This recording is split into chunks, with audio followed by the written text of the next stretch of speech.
Three, two, we're live. Hey everyone, greetings. Welcome back to Park Geeks. I'm Justin. Next to me is Kurt, Raul, and Daniel. Today we are going. This is our second episode, and we're going to do something a bit special. We're going to do something called Ride versus Ride, where we are going to do a comparison between themed roller coasters and traditional roller coasters, and try to determine which one we think is better. Because apparently there actually are purists within the roller coaster and theme park community. Now, as for what's going to constitute as a themed coaster, you need at least two out of these three items. You need a decorative queue, a story, or a special layout in the track design. You need at least two out of those three for it to constitute as a themed roller coaster. Otherwise, it is just a name. And with that being said, Kurt here has actually been on the most of these than any of us here. So, Kurt, why don't you, to start us off, why don't you actually tell us about your background, we'll call it? Yeah, I've kind of been a coaster nut my whole life. As a little kid, I rode the kiddie coaster at Ride Playland in New York, and I was sold from that point on. This is a tiny little ride. I rode it like 5 years old, and I was white knuckle the whole way around. But it was great. And then I kind of moved up as times went on, and eventually joined the National Club of the American Coaster Enthusiasts. Traveled around to different countries to go on coasters. I've kind of have not kept my list up to date lately, but I've ridden on the order of 700 different roller coasters around the world, somewhere around there. Not exactly sure of the number. It's one of those. It gets hard to keep track after a while. I know the feeling. As you can tell from my background, I'm more of a music guy, and I've lost count of how many concerts I've been to. But I'm the same with coasters. But when I go to a park, it's usually straight to the roller coasters. as it is. Daniel, why don't you tell us your history with roller coasters, and then you, Raul. Yeah, my history of roller coasters. I started at Disney World. I mean, that's basically where my family grew up. I came here in '95. We got here. My parents bought annual passes. I think at the time was like $100 or so, really cheap in '95, compared to now at least. And yeah, I believe my first coaster that I've been on was a Big Thunder. That was definitely and still is one of my favorite themed coasters out there. I think it's great for all ages, but we'll get to that when we get there. And then I kind of graduated bit by bit. I went on Hulk later on when Islands open. And then, there's like Space Mountain, Kumba and Busch Gardens, Gwazi when I was 10. And then I went to Cedar Point, and that was a great time up there. Rode the Millennium Force, Top Thrill Dragster, and then ever since then, the most intense I've been on has been a Velocicoaster, and I will happily hype that right up every single day. So, that's about it for my history. Just a gradual step up in intensity, and I've been loving coasters ever since. Raul? So my background, my dad worked in Disney for a little bit. Nothing too crazy merchandise he was, and then that's how I kind of got introduced. I did a little bit of when I was. It doesn't really count though. When I was a baby, my parents took me to Six Flags over Texas, but that doesn't really count because I didn't ride anything, of course. But Universal, and then Disney, SeaWorld in Orlando, Busch Gardens. So I did a lot of those parks. I didn't get into roller coasters until I was tall enough, or at least I was already tall to ride um, River Adventure, even though it's not a coaster. That was my first scary ride that my parents convinced me to get on. From then, Doctor Doom, Hulk, Dragon Challenge, and then we actually went to Six Flags in New Jersey, and then the Hershey Park, and we did a couple of coasters there. And one ride I kind of refused to get on, and I kind of regret, was King Dakar in Six Flags in New Jersey. If some of you guys know that one, you know that it's a launch coaster, but not necessarily your typical launch coaster. But I kind of regret not getting on that at the time. But now, in the future, I hope to go back to Jersey for that. And I've enjoyed different coasters in my life. I missed Dragon Challenge, RIP. And there's been a lot of roller coasters and rides in general that actually hang on one second. I'm gonna continue talking about. I want to show you something really cool. All right. We're getting some props here on stream. I love it. Yeah, and for those of you who cannot see, Kurt's actually wearing a Dragon Challenge T-shirt. Actually, dueling dragons to be more precise. Oh, Fire and ice. I thought it was the same. Well, it's the same coaster, but this is the original name and Mm. the original theming. So this is Ah. the highly collectible shirts that you can't get anymore. At least highly collectible as far as I'm concerned. Yeah, we all miss that coaster so Oh. much. God, It was that really such good. a good coaster. Yeah, yeah. My God, a roller coaster that you can run 6 Alright. trains on at once. My God. You ready? Yes. Yeah, let's see what you got, man. Okay, this is the front. I'm gonna get closest as I can. I don't know. Tell me if you can read this. Dragon Okay. Hand. Dragon handles. This is your last chance. Good luck Challenge. and fly bravely. Last challenge. Oh, that's amazing. That is This, whoa. That's not bad. I want that yeah, shirt. they gave this to the closing team of Dragon Challenge. Oh, Yeah, it that's said, yeah, it has the date 9/4/17. Closing team, Dragon Handlers. This is your last challenge. Good luck and fly bravely. That has Hedwig, and then of course the card, because if some of you came through when it was still Dragon Challenge, they had the Ford Anglia in the queue, and then of course fire and ice. The original dragons, Pyrock and Yeah. Blisker. They had as for names. me- Cool. As for me and my background on coasters, I must admit, when I was a kid, I was afraid of any that went upside down. Mhm. The words Yeah. centrifugal force have not entered my vocabulary at that time, and I Yeah. thought I could fall at any given point. Then finally, my dad just kind of just throws me on Montu, and then I couldn't get enough of them. He first started with Kumba. I was like, come on, see, look at the TV monitors. Everything's fine. We're at the front of the line, and I just bail. But then he just goes, no, here's Montu. Enjoy. And I couldn't get enough of them ever since. I've done, of course, the theme parks throughout Florida. I did Darien Lakes and Buffalo. I did a couple of Six Flags as well. And it's amazing how much variety is in these attractions. So, with that being said, Kurt, seeing how you've done the most of these, what's something that a traditional roller coaster has over a themed one?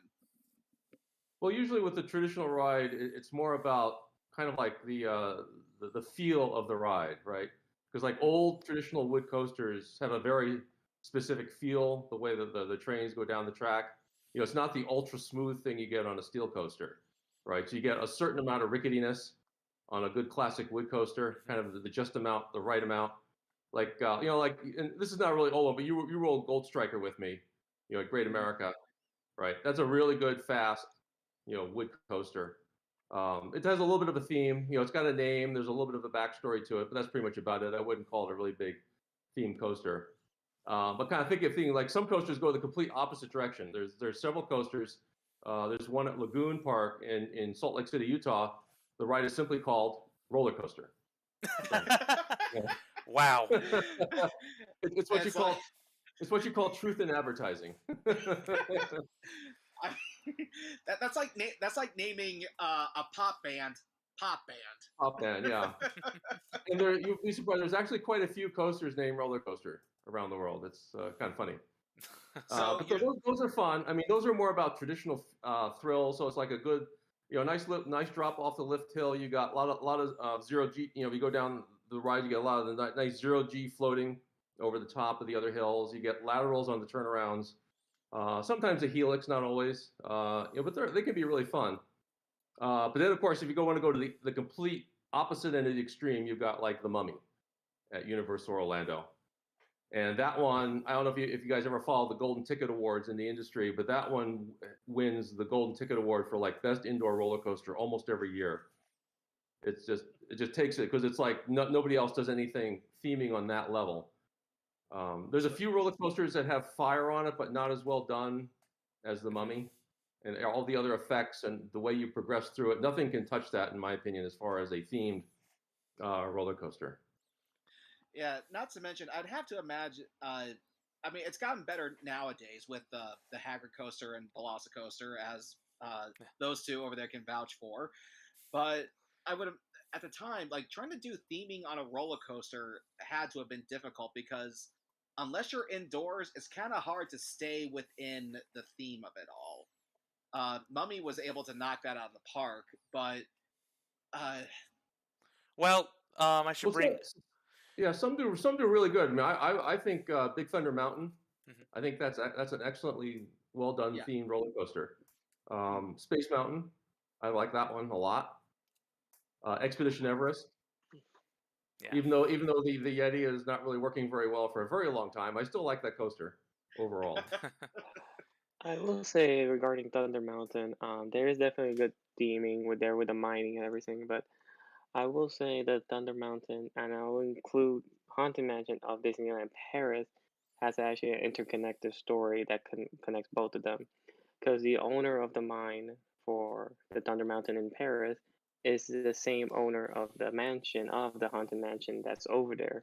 So there's actually interconnected character wise, where the owner of the mine didn't want his daughter to marry this person, so he fakes a letter to her, making her basically kill herself. So that's why her spirit stays in the mansion, and he's the owner of of the mine itself. So there's a connection between not only Thunder Mountain but the Haunted Mansion, which is a kind of really cool Mhm. interplay of two different stories of two different rides. Yeah, no, those two are pretty much right next to each other at the park too. I think they did that a bit because they don't have a New Orleans section over there, and they made the Haunted Mansion in more of the Wild West area. It's kind of part of Frontierland, and so they changed the ending from the ride. You go through a Wild West motif at the end of the ride instead of through the graveyard like you do in the U.S. parks. mhm. So it's actually quite a bit of different experience, that Haunted Mansion versus the U.S. versions. But yeah, speaking of Disneyland Paris, I do like their Big Thunder Mountain. That's a really good ride too. Were you able to go on it? Oh yeah, yeah, I've been on that. I've been there. Lucky you. Yeah. As far as my experiences with themed versus traditional, I will say, what was that one roller coaster you and I did that was single line Railblazer. Railblazer? That thing was intense. Okay, Yes. this thing was, and it's not really themed. It's just if you guys haven't seen it, like if you ever look at the track of a roller coaster, you have like a bar here, spokes on the side, and then two more bars here. This one that Kurt's talking about was like a Hot Wheels track. It was like one long bar Yeah, that it's this thing basically rode on. yeah, it's basically it's more or less an I-beam. Yeah. Is all it is, and, and the car straddles the top of the I-beam. Mhm. and this thing will whip you if you're. Yeah. uh, and as much as I love Velocicoaster, I gotta say it'll be a toss up here between which one I think has better thrills. Uh, because yeah, I'll give you that, Kurt. Because they're not really focused on a story, they can just try to basically thrill you, try to give you an adrenaline pumper. Uh, Yeah, it's an intense little ride. They actually do have there is a small little bit of theme to it. It's very difficult to pick up unless you know what's going on there, but it's kind of like you're in the it's sort of like supposed to be an adventure in the Northwest in the woods Are you kind of talking about the thing. Beast? So it's sort of like an off-road four-wheel drive, vaguely out in the countryside kind of thing. It's like if you've Which seen ride are you talking the about? pardon? Which ride are you talking about? This is Railblazer at California's Great America. Ooh. Yeah. y- They also yeah, there's a copy of it at Six Flags Fiesta Texas. They have a mirror image version of it. But the Great America did try to throw there's a little tiny bit of a theme that they bring to the queue line as far as the way they decorated it. It was sort of like sort of a very vague national park motif kind of thing, and that's as far as it goes. I mean, I only know that because I saw the original, concept art and stuff of it. So what they're trying to do, but yeah, it's kind of that's one of those things where there is a theme, but it kind of gets lost in translation as you get to the ride. Daniel, what's your experience been between roller coasters as themed and traditional? With traditional roller coasters, my biggest experience would probably have to be at Cedar Point. But I've also in that trip I went to I'm trying to remember the name of the park. I think it was like Paramount Pictures, or it's in Cincinnati. Yeah, Kings There's Paragon Island. actually. Kings Island, Kings yeah. Island. Thank you. Kings Island. Yeah, Kings Yeah. Island, and I got to ride a Beast and Son of Beast over there for my first like true wooden roller coaster experience.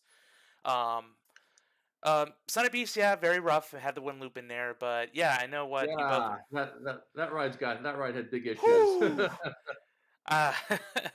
Uh, my parents didn't like it, and they would not go on it again now at their age. Yeah. But yeah, just with traditional, um, because you have the biggest thing between theme and untheme budget. I would say, because the more you spend on theming and all that, the less you have more to invest in the ride. You have more advanced ride systems, so you can do. I think you do a little bit. You can do less with a more budget, I suppose. But yeah, for those two attractions up there, Beast and Son of Beast, its intensity in the way it moves, its G forces, the way it banks, the anticipation going up top of each hill, like it's different. Like older ride systems, you can just tell they're old. The braking system's not really the best. It'll janky everywhere, but people they live for that. They live for that thrill, and I see the appeal of it. I want to go on more on it for sure. So if I have the budget and time to go out there, I love to visit more of these theme parks and see more of the traditional coaster experience because I grew up in themed and I love the themed, but I gotta respect the roots. This is the fundamentals of where this great ideas come from. So that's just my So goal. would you so would you say we're in agreement on this one? Would you say that traditional roller coasters have better thrills? Yeah, I from what I've been on, I agree. They're definitely more thrilling. I wouldn't recommend my own folks going on them as often as the themed roller coasters. Raul? That's kind of interesting because the thing is, speaking of the beast, I've never been on that coaster, but I've seen several videos, like kind of mini documentaries talking about it. And there's definitely like I said, there's a theme kind of story to it, although it's not on the ride itself, but there's a story behind. There's a beast out there, and you're kind of like on the run. And there's been different rides, especially in Alton Towers in England. There's a ride called Nemesis.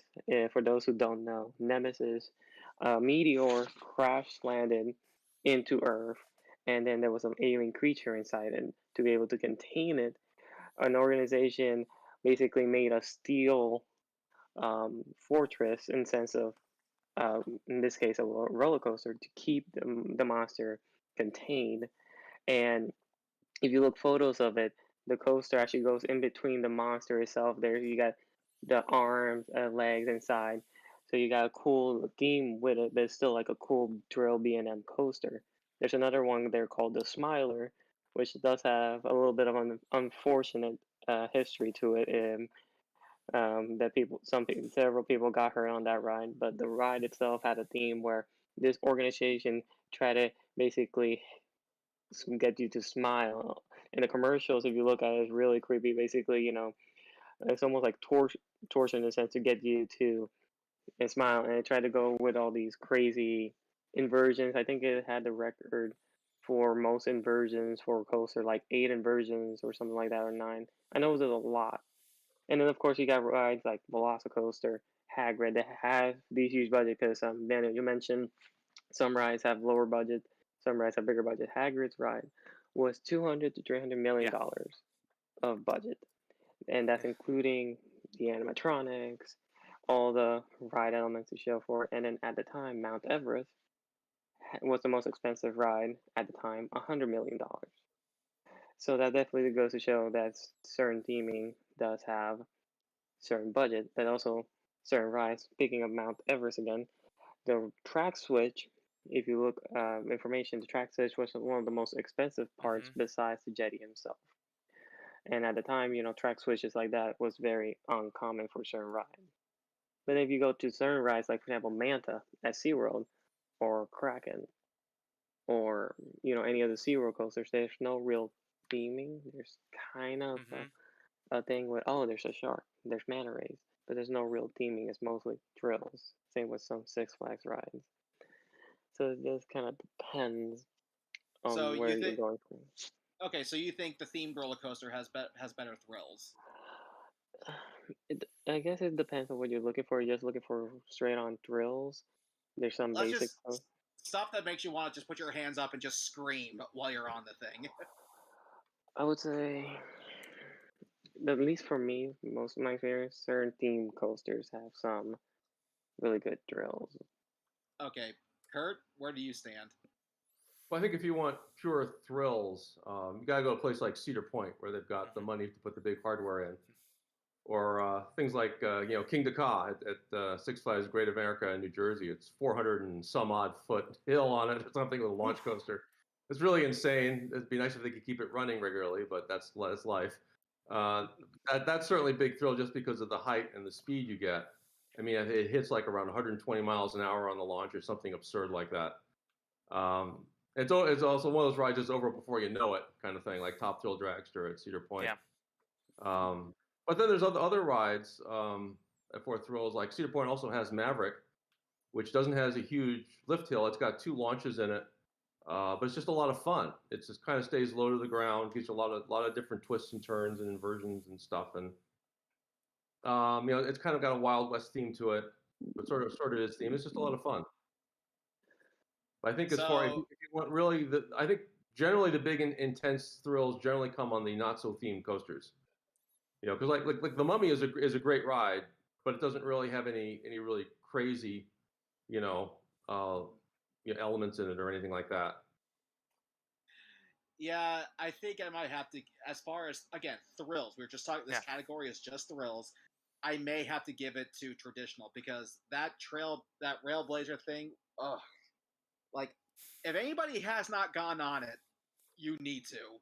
If you really want just that adrenaline rush, that's it. I don't Yeah. have as much experience with as Kurt does with roller coasters, but it seems like when you don't have the budget for the theming, you can use that on the thrills. So 3 out of 4 best thrills goes to traditional. So now we're going to go with the setup, and the setup will basically be essentially the theming itself. And yeah, I'm pretty sure when it comes to theming, what I look for is something that's going to add to the overall experience. With the Hagrid coaster, you're basically on the bike with Hagrid as he's teaching you about these creatures. With the Velocicoaster, the idea is that you're in the paddock with the Raptors. And although I really don't get the point of the Hulk coaster, it's a good coaster, but is this supposed to be like his jumping pattern or something? It is themed. I would No, classify it as a themed coaster. But go on. Okay, I'll give. Yeah, it does have 2 of those 3. it And depends on which story you go for the Hulk, because there's 2 storylines. So I will say at least the roller coasters that are throughout Florida, and not just Universal and Disney. Busch Gardens definitely has some really good ones. Mhm. SeaWorld is starting to build more attractions. Like, I actually found this out, and this is something that Kurt didn't even know, that I once said I thought Mako would be better if it actually let loops and upside down moments. And they said that would defeat the purpose because the idea was for it to go in the swimming pattern of a Mako. So, okay, that actually makes sense now. So, with that being said, let's start with you, Raul. What do you look for in theming when it comes to a roller coaster? In a way too that it makes sense with the ride itself. Like, for example, like you mentioned, Velocicoaster, you're in a raptor paddock and you're trying to outrun the raptors. So one is fast like raptors, a roller coaster, and it makes sense considering Velocicoaster, Hagrid. You're flying in a magic motorbike, so it kind of fits in with the theming because you're going to class, and what's a better way to go through than a flying, magical bike. And but there's some rides, like for example, this Cobra's Curse in Busch Garden. Really great ride, really fun ride, but the story, I wasn't sure what was kind of the story. There's something about the curse of the cobra, everything was kind of cool. The pre-show they have in part of the line, but I didn't quite get it, and I was kind of confused. And there's some other rides like Disaster Transport. I know we mentioned it. Only someone mentioned Yeah. it in the last video. You go through that and you have no idea what the theming is really. We're trying to. It's basically a Star Tours knockoff, and then at the end, welcome to Alaska. What is going on Oh there? man, never again. And yeah, and then so it's like basically that the story makes sense to what I'm writing for the most part. Same with like Space Mountain. You're in a space airport, you're traveling around space. Like sometimes even something simple. It works. Just something that makes sense to what I'm writing. Okay, Daniel, what say you? I think some of the important elements of a themed roller coaster. It's just overall flow. Everything from queue design to train design to how you enter a ride, how the ride story is explained. That's all important. So we've seen the evolution of this over the years. Like, queues weren't really themed for a while. I mean, Disney started doing them, but outside that, they haven't showed up in other parks until really islands for their coasters. And then we have the onboard audio, which I think is a great feature that I think more coasters should have. Having even just a music track or just something to add to it really amps you up. I grew up playing an instrument, and I know the power of music really speaks to a lot of people. So that to me, like anytime I hear on ride board audio, it's great, and I'm curious to see what comes from that. And uh, yeah, just unique elements, something that makes it stand out. Like in Big Thunder Mountain, you have the whole mine shaft scene before you go outdoors. Like you can't tell when you're going to queue until you get there. Oh, it's an indoor section. That's cool. Um, but it surprises people going into the first time. Or going through the spaceport line, seeing an inverted scene as you go up the lift hill in Space Mountain. Or even the Mummy, like having the fake out ending, was really cool. That And was other, yeah, yeah, it's brilliant. And yeah, and everything about Velocicoaster is just amazing. Just the beginning of it is one of the best beginnings of a theme coaster I've been on. It's incredible, and I really am excited for the future of theme coasters because, as thrilling as traditional coasters are, I think a theme coaster in general does leave a lasting experience when done right. So, if you were to ask me which I prefer, I mean, I'm still going to vote for a theme coaster, but I know pros and cons for each side, so that's my take on theme coasters. Kurt, let's say you. Yeah, so I think if you're talking about theme coasters, I think it's all about the immersion and in having the experience, more so than necessarily thrills. I mean, you need to have some thrills to Hmm. make it interesting, but it's all about the experience. Like I said, it doesn't get any better than Mummy at Universal Orlando, which is far better than the Mummy at Universal Hollywood. But in Orlando, you enter the ride and you're kind of like, well, am I on a movie set or I'm in the movie? And they're kind of blurring that line between what is reality and what isn't. Like, are you in the movie or are you just on a movie set? Watching this movie being done, and then things start to come to life. And is this supposed to be happening? Is this part of the movie or is this real here? And that's kind of like this fun little whole immersion thing going on there with that, and it goes throughout the entire ride. All the way till you see, Brendan Fraser again at the very end. Yeah, it's the best With part. that little piece there. Yeah, and you got the fake out ending, the fake station at the end. That's just like perfect. But also at the same time, I don't think you can just brush off, traditional coasters either. Hmm. There's some really wonderful ones that get high marks. Just one that happened to randomly comes to mind is like Shivering Timbers at out at Michigan's Adventure. Just a huge wooden roller coaster. It's hill after hill after hill. It's a big out and back coaster. You just go down this big hill and you keep going down more hills and more hills and more hills and more hills. It just kind of goes on. It's an absolutely fantastic coaster. No theming to it whatsoever, but it's just a lot of fun. Of course, and then you get kind of in the middle of the pack, like with Six Flags and their theming. They'll slap a Batman name on pretty much anything and call it a theme, and it's really just a ride. And they start. Kind of funny thing about Six Flags, if you've ever been to Magic Mountain, they have some theming on their coasters that they put in, but then they don't maintain it as time goes on, and everything kind of deteriorates and it's kind of falling apart, and they start removing pieces of it because it's like out of date, and it's kind of like, well, why are you bothering to put the theme in if you're not going to maintain it? I don't quite understand here. Like they several years ago, they put in a new wood coaster, very good wood coaster, was themed towards Terminator 4 movie. They actually somehow got a license to use it, and paid the studio or have worked out a deal or whatever.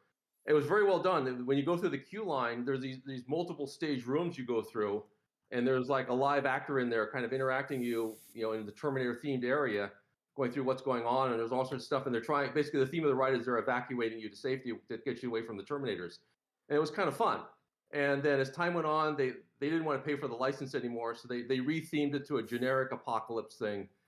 And they kind of stripped out all the Terminator IP out of it, and they kept that. And now they just kind of ignore all that, and none of it happens now. You just kind of walk through the queue, and there's like none of that going on. It's just a roller coaster now, and it's kind of like, okay, you put all this effort into having this nice theme here, and you don't maintain it.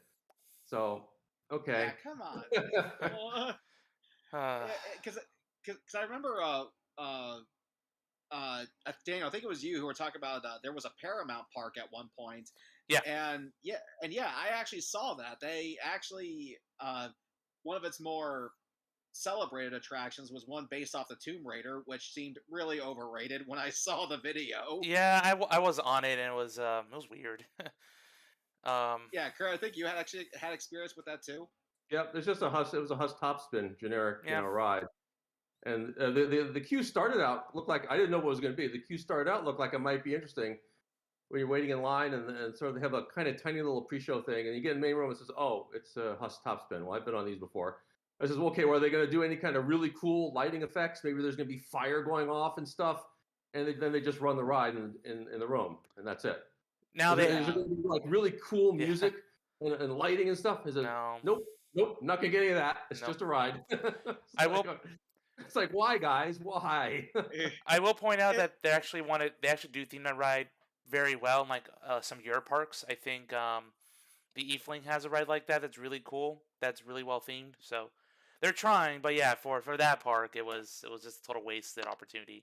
Tomb Raider's cool. Like, I played the video games and stuff. It could be a really cool IP, but it just seemed kind of an odd choice to use that type of ride for an IP like Tomb Raider. Because I'm more familiar with the rebooted games of that franchise. I have some experience with the old PlayStation ones, but it just seems so odd to use that kind of a ride for something that you could easily could see being a female Indiana Jones, so to speak. Yeah. I think that was just all down. They wanted to have that was when Paramount bought the park, and they wanted to have movie theme rides, and they would basically slap a movie theme on anything. And I think they had a little piece of space at that corner of the park, and Hush Top Spin is not a very expensive ride, so I think it comes down to budget and what they're able to do. I think is why that ride ended up there. Okay, so in terms of which having the best setup, I think we're all in agreement here that themed roller coasters have the better setup. You could argue that traditional, because it doesn't have a setup, it's just you spend, it's more just boom, straight to the ride. Mm-hmm. Granted, if that line is short. Otherwise, you're going to be sitting there doing nothing, just staring at your phone. So I think we're all in agreement here that themed roller coasters have the best setup. Yeah, I think so. Okay, so point to themed. I really wish I had a soundboard right here. One day, we'll get there. Put up. Give me a second. I got something. Oh? What do you have there, Raul? Let me see if it can sound. Well, there we go. I heard it. Thank you. We now have our team technician over here. And now I think we, for the last topic, I think we will be what has the better long-lasting impression. Because when you think about this, think of it like a movie. You can go see a movie, but regardless if you liked it or not, the question is, did it leave an impact on you? Because there are some movies that you go see, and regardless if it was good or not, it will just leave your mind. You'll forget them like maybe a couple of days or so. So in this case, for me at least, the rides that make the best impact on you are the ones where you actually want to buy a piece of merchandise for, as Kurt has shown. Because that to me is when it showed that it made an impression on you. Just kind of like when you buy a band, when you hear a band's album, if you go out and buy a shirt of that band or a piece of merchandise, that made an impression on you. If you watch a TV show and you bought a poster of it, that made an impression on you. So for me, based on the very few roller coasters I've managed to go on to, I actually really don't see that many offering merchandise of their rides. Or at least, did Railblazer have shirts or something, Kurt? Yep. Okay, They do. they did. Okay, so Yeah, I they, just... have, they don't. They usually with rides like that, they usually sell the merch early on in the life of the ride, because that's when there's the most interest, because it's new and different. And pretty much all the parks you find this for those traditional rides, you see the merch for the first year or two or three, and then it kind of dries up after that. But yeah, so I've got my Railblazer shirts, and I got Railblazer hat. So was there anything you would suggest to add on to that? What makes a bigger impact on someone? Well, I think both can. I mean, like you said, you were really impressed by Railblazer, so that obviously made an impact on you, even though it has like almost no theme. And so I think rides like that, if it gives you the right kind of thrills, and like I mentioned, Shivering Timbers, I haven't been there in a number of years. I hope that coaster is still running good. That's the kind of thing about wood coasters. If they don't maintain them, they can kind of fall apart and not run so well anymore, which is like Mean Streak at Cedar Point used to be. But Shivering Timbers, I hope it's still running well. That's just an awesome coaster. I get it. If they sold a T-shirt, I'd buy one in an instant. I've got plenty of T-shirts for non-themed coasters. You know, at different parks. Oh yeah, they're hard. They're a lot harder to find, unfortunately. I would imagine they'd be a bit more valuable in that case. Yeah, the parks, like a lot of the smaller parks, they don't seem to like making T-shirts. I guess I don't know. They don't have enough volume of people coming through to buy them or whatever. But Well, like you find when Dueling Dragons was running, they had a shop just full of T-shirts, and it was great. They actually kind of still do. Not Dragon Challenge, but they do have shirts of Red and Fire Dragon in the kiosk right before the kebabs in Lost Continent. Oh. And for the record, it doesn't just have to be like a shirt. It could be like maybe a photo op of you on the ride, just some memento of the attraction. And matter of fact, I'll even count pictures. If you took a picture of it on your phone, I will count that. Is there anything you guys would add to what would constitute as leaving an impact on you? Yeah, I think we pretty much covered it. I mean, it's either going to be the extreme thrills and the fun, or it's going to be the themed experience. Okay, so with that being said, we'll start this off with you, Kurt, since you have the most experience. What would you say makes the bigger impact on you? The bigger impact? I think that's really hard to say, because I guess there aren't really rides of the caliber of Mummy. There aren't very many like that. Certainly there's a lot more rides that just go for thrills, just to throw as many G-forces at you as they can. So I just think from that point of view, probably the more traditional just rides that kind of flip you around or give you lots of airtime and stuff can be really memorable, like the Voyage at Holiday World in Indiana. It's a wood coaster. It's in their Thanksgiving themed land, and it's an intensely wild ride for a wood coaster. It's actually one of my favorites, all-time favorites.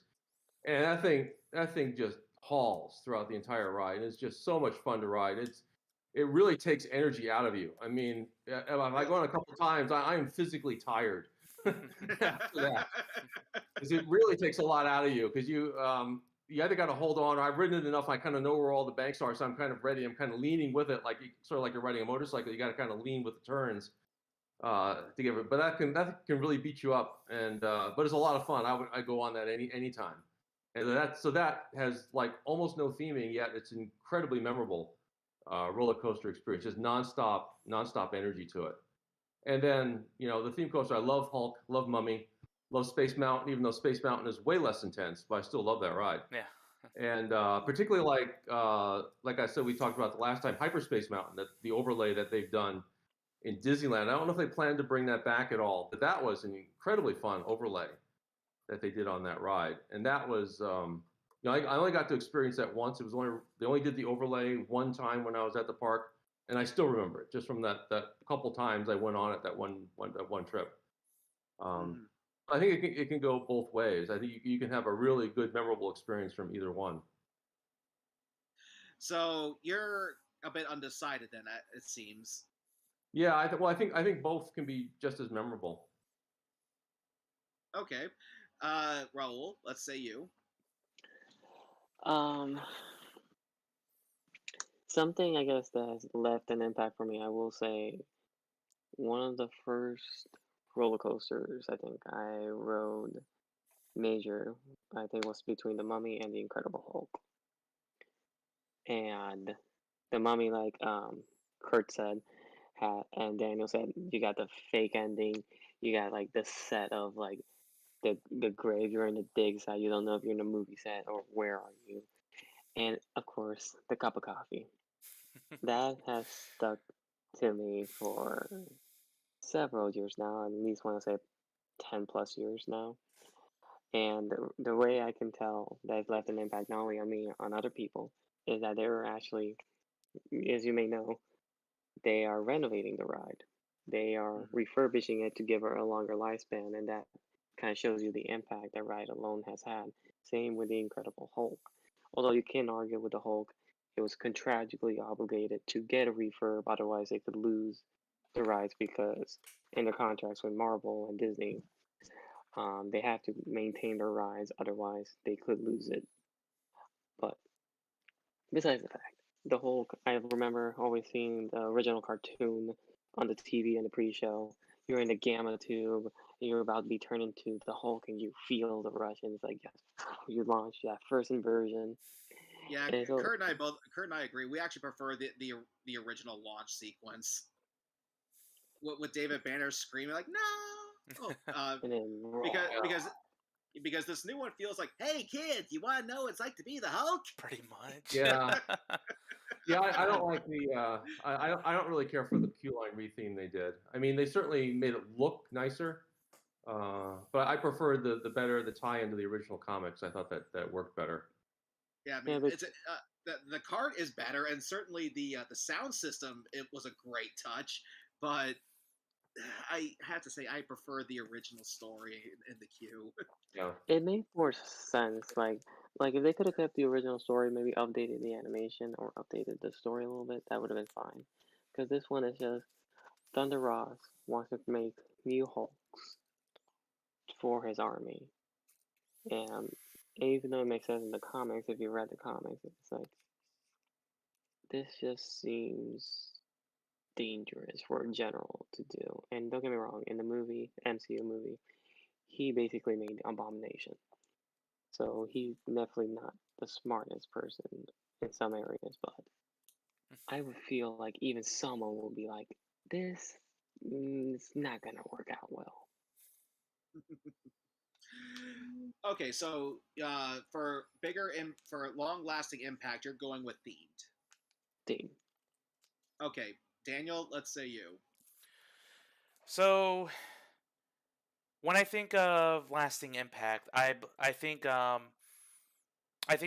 that one moment. That one moment you immediately think about when any attraction you be on, and that can be found, on traditional and themed roller coasters. Like in a lot of traditional roller coasters, just that view, seeing that first drop, that can be a good impact for many people, or going into some crazy inversion at the end, or some cool tunnel or cool landscape sequence that really capture attention. Because I believe some of these roller coasters, they twist and wind their way through like natural scenery, right? Like not all of it is artificially made, but sometimes they do try to have the coaster have that natural feel to it. So I find that pretty cool. Um, but I believe you find those moments of that, like I just call that one special moment on themed attractions, because that's sort of the point to them. Like it's telling a story, and that story will have some sort of climax at the end, or just Mhm. some key moment into it. Like Hagrid's, there's Like no one expects that drop track at the end. I think that was really well implemented, and going backwards, and I think that was really cool. Velocicoaster, that opening is just incredible. It didn't have to build you up that much for the launch, but it does. Ties in exactly where the story leads you to. I mean, we already discussed Mummy ad nauseum and Space Mountain. But yeah, like those rides, I just see more of that one key moment, and that's just something um, that I'll remember, and that does lead me to buy merch for this stuff. Like that's why they put the gift shop. Disney was the first company to implement that system for their top attractions, and that's made them bank. And that's the point. Like they're confident in their product. They know it's going to have people keep coming back for more. And it's not just about surviving the experience; it's about relishing what how the experience was that make you want to go over and over again. So I am biased because I haven't been on as many traditional coasters as I've had, themed. But to me, I mean, as awesome as traditional was, like I think themed has leave more of an impact with me, and that'll always get more my attention, more now than traditional coasters. But that could very well change once I visit more parks. But as it stands, I'm gonna have to side with themed on this one. So it all comes down to me. Am I going to make a tie or am I going to go with themed? Now, I will say Kurt does have a valid point. Regardless if you have been on as many roller coasters as he is right. Okay, uh, there are lots of non-themed roller coasters that will make an impact on you. Lord knows that Railblazer one did on me. Matter of fact, I posted on my personal Facebook a small little clip of Kurt just filming me on my phone, just talking about how much I love that thing.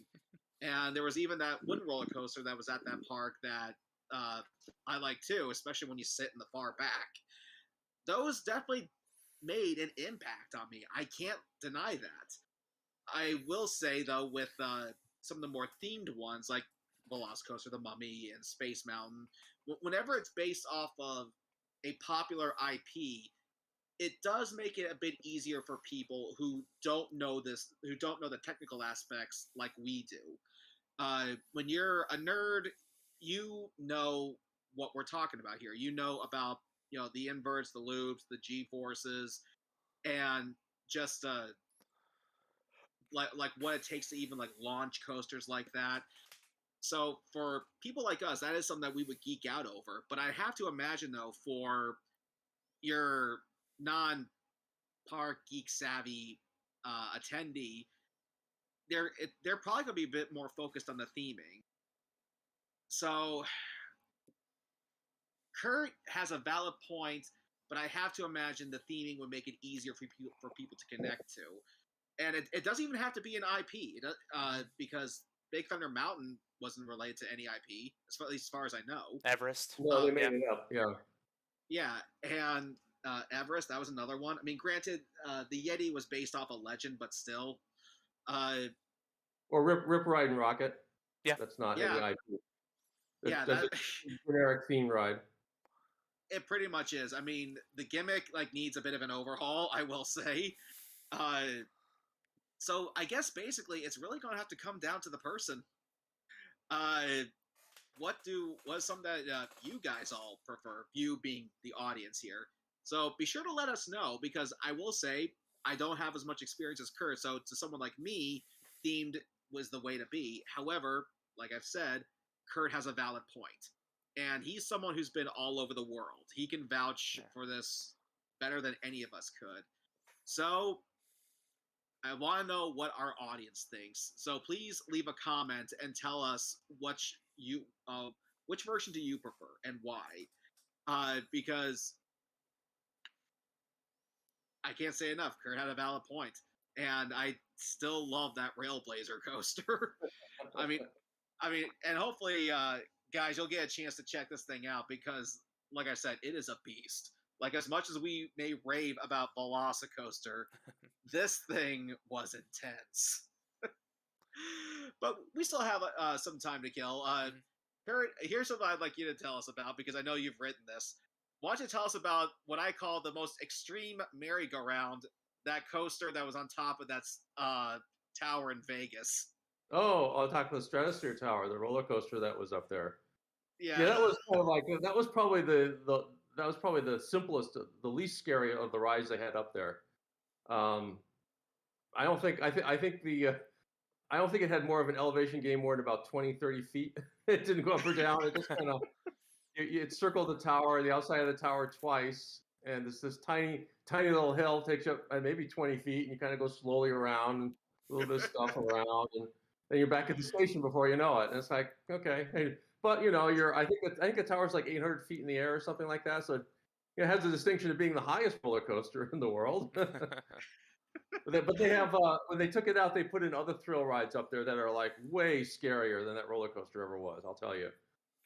Yeah, because I remember seeing a video of that I'm like, this is just the most extreme merry-go-round, Yeah, and it's yeah, and the it's new not even. rides, the new rides they put in up there, those are truly scary. I've been on all of them. Yeah, I've been on two of the three. There's the one that shoots you up even further, but Oh that yeah, one, with that one, you're on a set track, and you're yeah, that one's smack dab. easy. Mhm. Yeah, Yeah, that one was. I've been plenty of shot tower rides. That's no big deal for me at all. But for me, it was the one that swings you out over the edge and starts spinning around in 360. Yeah, And keep in mind, I'm the only person on that ride. So I figured if this thing breaks, my side's going down first. Oh. I'm like, yeah, I am so. that was very unnerving ride. I went on that several times, and that was very unnerving every time because there's like they swing you out, and it's like 800 or 900 feet down at that point. Yep. You're just in the air there. It's like, whoa, that's a long way. Yeah, so Raul, Daniel, I don't know if you guys have been on these rides, but if you have, just word of caution, or just do this beforehand. Go to the bathroom first. Right. Your pants will thank you later. Because and like the third one is just like a little teeter totter, just kind of like leans you down over the strip. I went on that one And, actually. oh, you did? I did. That was fun. But yeah, if you're squeamish of heights, don't be up there for anything. Period. Right, right. Raul, have you been on any of these rides? No, a lot of the rides you've been mentioning, I have not been. Okay, then let me ask you this: what would you say is perhaps the most extreme ride you have ever been on? Okay, I do not remember this name.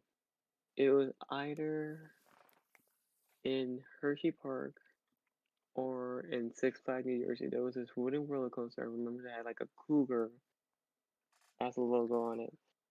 And it rocked my head so much. I literally felt like like one of those, you put a peanut in a jar and you shake it and you can hear it rattling.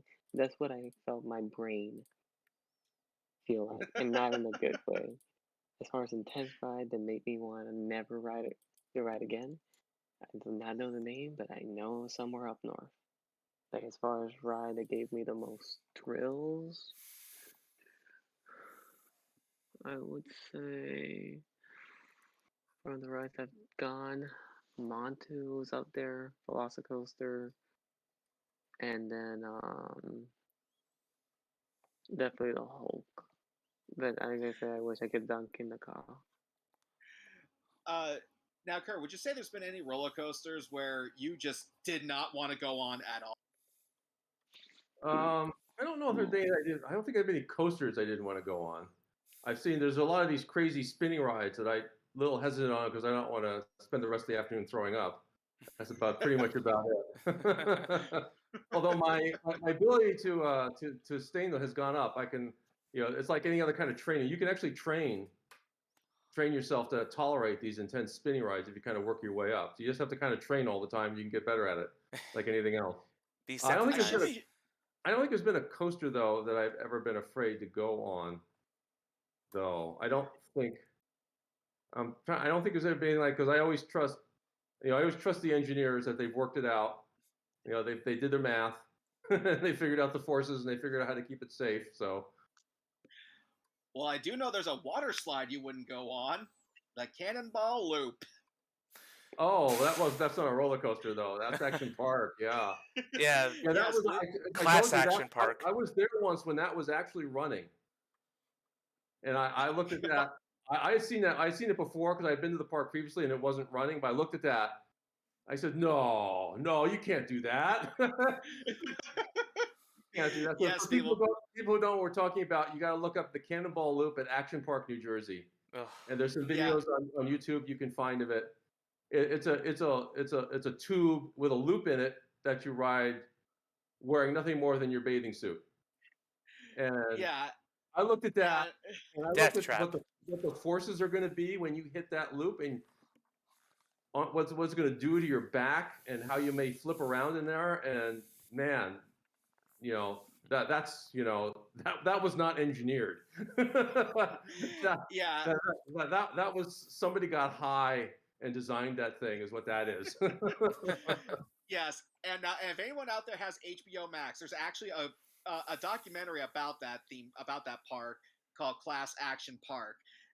We will talk about that on a future episode, because Kurt did actually used to go to that park quite often. Yep, And I lived in New Jersey, and I went there every summer when I lived in New Jersey at that park. yeah, And I had bruises for weeks afterwards to prove it. Oh no. and we want to do an episode where Kurt will talk about his experience and whether or not if it was as bad as, say, the movie portrayed it. Because hearing some of these stories, let's just say that, no offense to anybody from New Jersey watching, but the people back then didn't seem to be that smart. It was a different kind of place.